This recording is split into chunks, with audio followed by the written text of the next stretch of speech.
Oh man, I made myself a hot chocolate. So I'm going to suggest, like, wholeheartedly that you get a beverage for this because there's so much whipped cream in this, it's ridiculous. So I had a call today with a psychiatrist team. I didn't know I was going to be meeting with 2 people. And if it looks like I've been crying today, it was an appointment that had been scheduled back when I had a pretty severe mental break and went to my doctor and was like, I can't do it anymore. I'm pretty sure I'm dying. Like, you have to please. Something is wrong. Please. So this was the solution months later. What are people supposed to do? Like, I am just fortunate I've got some support systems in place because what are people out? Well, we know what people are out there doing. It's a whole other thing. But what I really wanted to talk to you guys about today was just this experience that I had. Because as a late diagnosed autistic, hi, I'm Courtney. I was diagnosed at 35. I'm now 38. There's a video. It's linked. I am so scared to have to tell people or to deal with people. I'm a very high masking autistic. Not so much anymore. We're working on it, okay? I'm so scared to tell professionals about the autism because 9 times out of 10, it's like, I don't know anything about that. Okay? For example, I'm in a mindfulness clinic right now with some lovely people, and the facilitator is also a lovely person. But here's the thing.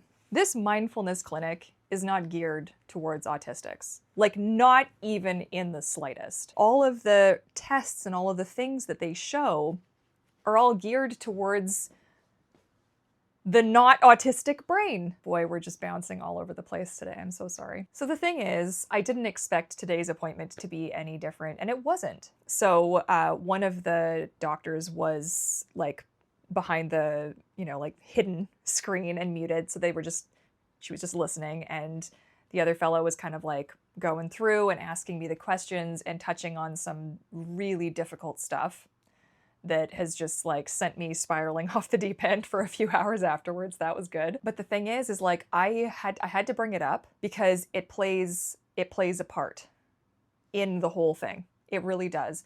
And I felt compelled when they were saying like, okay, so medication. And I was like, okay, autistic burnout. And I'm not saying that medication can't, okay? Like, that's where we are right now. That's where we are right now. But it was really difficult. And one of the doctors, like, full on admitted that, like, psychiatrists, what training are they really getting for autism? The medical profession is not geared towards this. Autistic information, it's like I have to provide it. I didn't in this instance because one of the doctors, she knew about autism from personal experience, and was maybe like this was honestly one of the first times. Now we'll see how this all pans out and how this all plays out. I'm hopeful. She's listening to my story and she's asking me further questions, and she's like, there isn't anything for you. There's nothing for you that's covered under MSP. You're an adult. And I'm sitting over here and I'm thinking to myself, well, not her, you didn't dish out for me when I was a kid, so I should get that now. It shouldn't just expire when you hit 18. Like, it wasn't my fault. It wasn't well, I feel like it's my fault because maybe if I had just been a little bit more stubborn and a little bit more of an ass and just said, well, I'm not going to mask and F all of you, that wasn't an option for me, okay? It's not an option for most of us. And so I'm sitting here, and so she says, look, here are some things, and she's listing off a couple of things. There's like some genetic testing for co-occurring conditions, because when I mentioned the joint pain that I deal with and some of my other issues, she's like, that's maybe a thing, but they do that for kids here. They don't do that for adults. She's like, I don't know where to send you. And I'm sitting there, and of course I'm crying. Like, I can't make it stop. It just won't fucking stop. So I'm crying. And there's like a little bit of a pause, and she's like, look, we're going to make a follow-up appointment, and I'm going to help you look into this. Like, I'm going to help you. You're going to help me. Really? Like, I thought I hallucinated for a minute.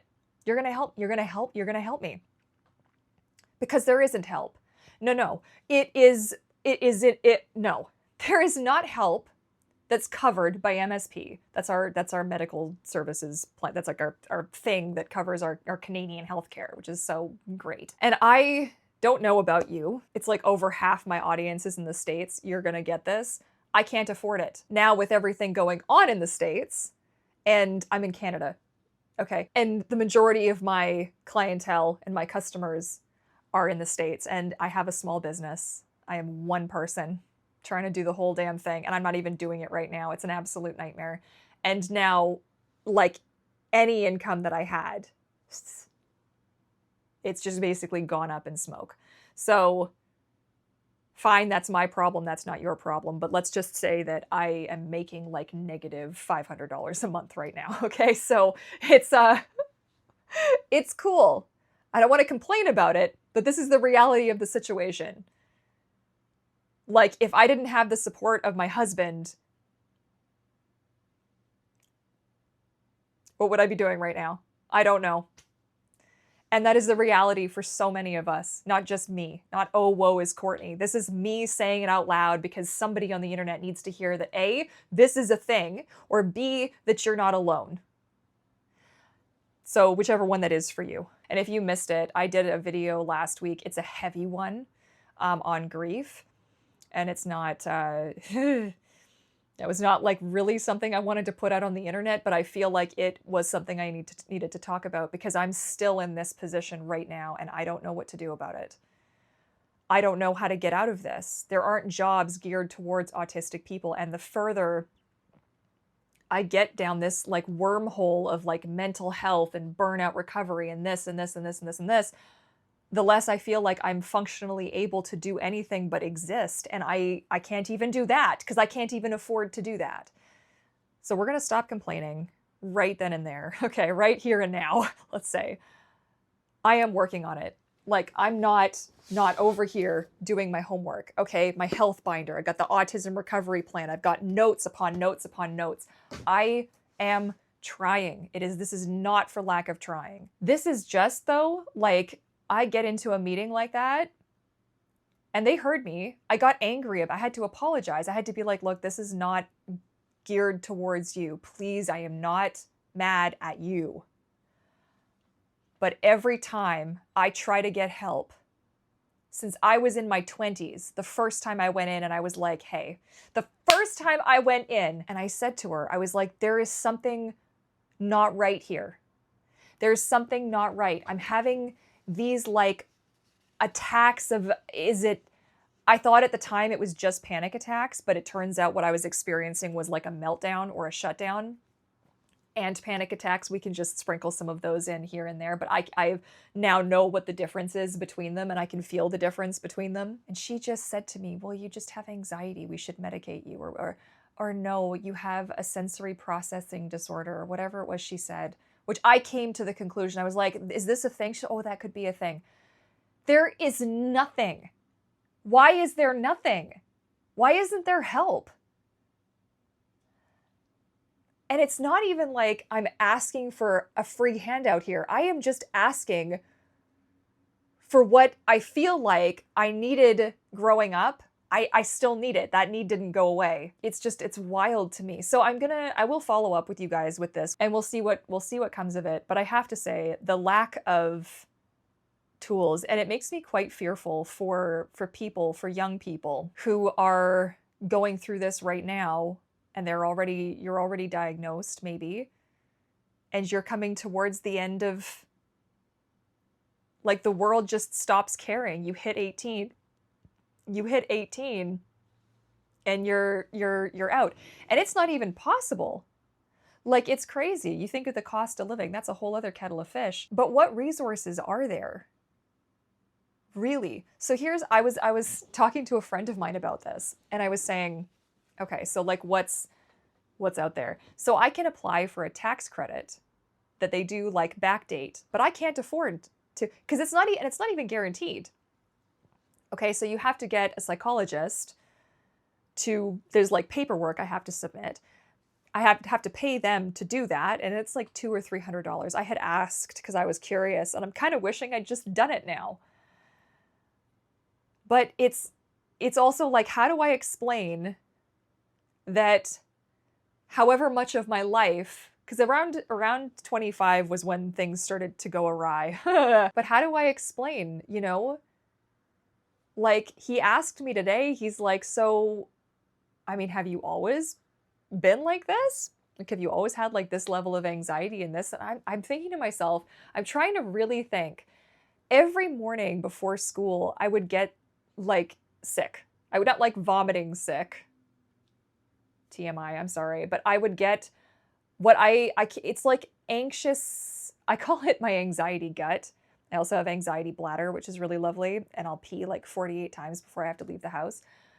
But it's like anxiety gut. And I would get really like so anxious, I'd get sick in the mornings before school. And that's been my whole life. I don't remember a time where I have not, same thing when I went off to college. It was the same thing in high school. It was the same thing in college. It was the same thing when I was working in the animation industry. It was the same thing. I have never had a morning, there's specific people in my life that if I have to go spend time with these people, I'm like physically ill over it. And it's distressing. And I've never known a time without that. And I'm just so confused. So let's consider this kind of like another part of the video that I put out, my autism assessment video. It didn't just end, right? I didn't just get diagnosed and then poof, everything's like better. Like, I am trying to dig myself out of a hole that I've been digging for like 3 decades,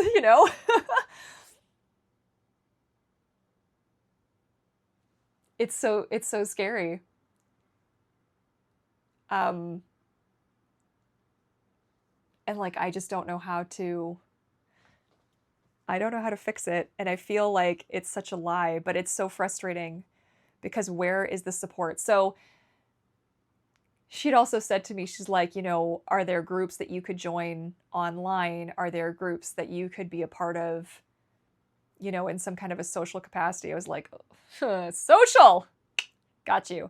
And like, she's like, oh, do you have a special interest? And I was like, are you asking me to talk about it? Because fortunately, I restrained myself. But I do have like little Harley. She's sitting right back there. And so I busted her out and I busted the big trike out. And I was like, yeah, dinosaurs. And she's like, well, can you be a part of a group for that? And I'm kind of like, here's the thing with that. And maybe you've experienced this. Actually, I know a lot of you have because you've actually said so in my comment section. My flavor of autism seems to be like really offensive to the rest of the autistic community. And I'm not sure why. Like, what did I do to you people? Like, what did I say? I'm sorry, was I socially awkward? Did I say something inappropriate? Did I fuck up? I'm sorry. Whatever I did, I don't know. I've never felt like I could just, like, hey everybody, let's, And I do have like a Patreon, not related to this channel, although I'm just trying so desperate to like redirect my business. If you have ideas, if you want to hire me for work, okay? I can work in Photoshop, I can work in Lightroom, photo editing. There's a lot of things like graphic design. There's a lot of things that I can do, template making. Oh boy, it's such a nightmare. But I have a community through that Patreon, and there are a number of autistic members as well, and neurodivergent members in different ways and different capacities. And I was thinking to myself, like, I need to lean into that more maybe, or maybe start an additional, like maybe we get a Discord going for our little group that we've got going. I'm in so many Discords though. It's so hard to like maintain and manage everything and like keep up with it all. And then mental health can be like a real sketchy, slippery slope, because that's where I had that really bad interaction, was on, there was another YouTuber who had made a Discord, and I went to check it out, and it was disastrous. Like, disastrous for me doesn't even begin to, like, I have never felt so shunned in my life. I was like, oh, okay, I guess I'll just go shrink back into the shadows where I belong. It's okay. Don't worry about it. So I don't want to experience that again, and I'm not really interested in starting like a Facebook group, you know? So I guess that's why it's so important for me to hear from you guys, as it is for me to put like a message out there so you can, you know, hear my side of things. But like, I really appreciate it. I know I say it every video, but like, it cannot be understated in any way that like, when you guys share your stories, even if I don't respond, and please do not take offense if I'm not responding, because I'm barely a person half the time. Like, I'll pull it together to film for like 30 minutes, and then I'm back on the couch under like 3 weighted blankets and a dog, sometimes crying. Whatever, it's fine. But I do read every single comment I get. All of them. All of them, I do. And I'm so grateful. Even for the ones that sometimes make me feel a little shitty. Because it does remind me that there's still a lot of work to do, and that I can't give up. And I don't want you to give up either. So here we are. Medication's back on the table. And I don't know how I feel about that. And I don't want you to feel like my opinion on medication should in any way impact how you feel about the medication you take, or the medication you're going to take, or anything like that. Or if you even should take medication. Like, I only want what's going to be best for you, and what's going to be best for me. That's it. Which is actually the topic of a video I really want to make. So I'm thinking of doing that because I have had a couple of good, like, in addition to all the breakdowns, I've had a couple of breakthroughs that I will want to talk to you guys about eventually anyways.